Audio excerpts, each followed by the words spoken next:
What did you think of the workshop today? Learning about the social emotional intelligence really enhanced what I knew. And I think it was good self-awareness for me.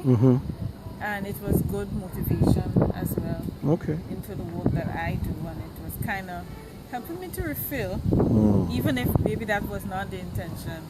But I think I got a little self-care out of it as well. Oh, that's wonderful. Okay, my second question for you is this. Would you be willing to refer someone else to a workshop like this if we do another one? Yes, sure. Yeah. But I'm looking forward to the other 4 competencies as well. Okay. So I'm hoping that there would be other workshops Yes. where we would learn the other parts. The other parts, absolutely. But Okay. it was lovely. Thank you. You take care. Have a great day. There you go. What did you think of today? I thought the training was excellent. The presenters was very good and it was very easy to understand what they were saying. I found information was given at a really good pace.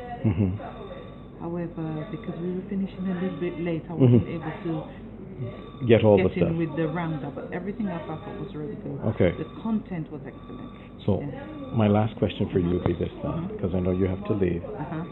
Would you recommend or recommend anyone else to attend the sessions if we do them again? Yes, certainly. Definitely recommend people because I find it's very important for Grenada and for us training in Grenada to be aware. Once we're aware ourselves, then we know what we're teaching other people. Okay, brilliant. So, which is really good. Thank you. Thank you very much. You're welcome.